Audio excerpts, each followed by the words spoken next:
సంఖ్య మీ చేతుల్లో ఉంది, 8 మంది చేతుల్లో ఉంది. అయినా మా 11 మంది నెల్లూరు నగరంలో ఉన్నారు.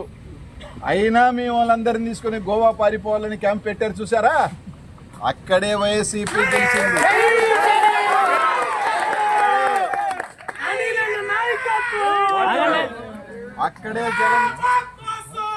అక్కడే జగన్మోహన్ రెడ్డి గెలిచాడు, వైఎస్ఆర్ కాంగ్రెస్ పార్టీ నాయకులు గెలిచారు.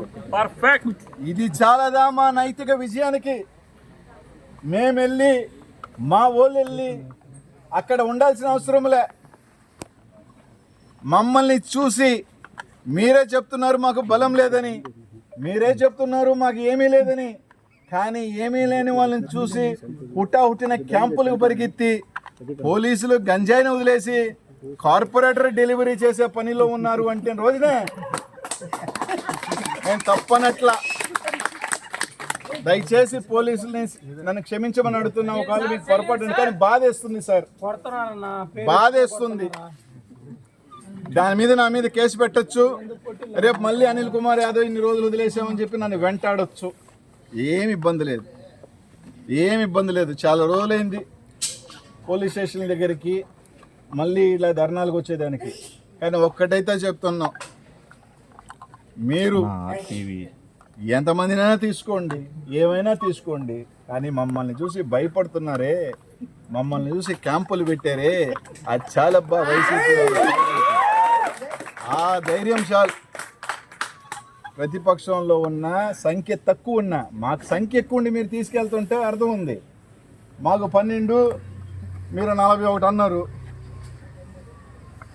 మళ్ళీ ఎమ్మెల్యేలు ఎంపీలు ఓట్లు మీకే ఉన్నాయి, మాకు లేవు. అయినా హుటాహుటని ఈరోజు 6:30కి పాండిచేరి, 13 నుంచి గోవా. ఇది మీ పరిస్థితి. ఖచ్చితంగా వైఎస్ఆర్ కాంగ్రెస్ పార్టీ కార్యకర్తలకి వైసీపీ అండగా ఉంటుంది. కార్పొరేటర్లకు కూడా ఒకటే చెప్తా ఉన్నాం, మాతో వచ్చే వాళ్ళకి, మాతో ఉండే వాళ్ళకి, రేపు ఒకవేళ రావాలనుకున్న వాళ్ళకి అందరికీ ఒకటే చెప్తా ఉన్నాం. ఈరోజు మాతో నడిచే ప్రతి ఒక్క సోదరుడికి కూడా చెప్తా ఉన్నాం. అది నేనవచ్చు, నెల్లూరు సిటీ ఇన్ఛార్జ్ అయిన చంద్రశేఖర్ రెడ్డి గారు కావచ్చు, నెల్లూరు రూరల్లో ఉన్న విజయ్ కుమార్ రెడ్డి కావచ్చు, నెల్లూరు జిల్లాలో ఉన్న ప్రతి ఇన్ఛార్జ్ కావచ్చు.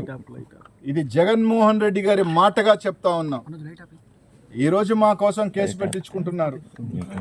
ఈరోజు మా కష్టాల్లో మేము కేసులు పడితే మాతో నడుస్తూ ఉన్నారు. ఈరోజు మా కోసం జైలుకి వెళ్ళేదానికి కూడా సిద్ధపడి ఉన్నారు, జైలుకి వెళ్ళి కూడా ఉన్నారు, రౌడీ షీట్లు పెట్టి కూడా ఉన్నారు. నిజంగా వాళ్ళు ఎవరు కూడా చాలామంది మాకు కనిపించకపోవచ్చు, కానీ మేము అందరికీ చెప్తా ఉన్నాం, ఖచ్చితంగా మీ రుణం తీర్చుకునే రోజు వస్తుంది. వాళ్ళ రుణం కూడా, మనకి ఇచ్చిన వాళ్ళ రుణం కూడా తిరిగి ఇచ్చే రోజు కూడా వస్తుంది. ఎవరు గొప్పోలం కాదు, ఎవరు తక్కువను కాదు. కాలం అనేది ఈరోజు వాళ్ళది, రేపు మనది. ఈరోజు మీకు ఉంది, మీ కాలం ఉంది. మీరేమి చేసినా చెల్లుబాటు అవుతుంది, మీరేమి చేసినా ఆట ఆడుతుంది, మీరు ఏమి మాట్లాడినా సరిపోతుంది, మీరు ఏమి ఇది చేసినా సరిపోతుందని మీరు అనుకుంటే ఖచ్చితంగా భగవంతుడు అనేవాడు రేపు మా రోజు 29లో కూడా వస్తుంది.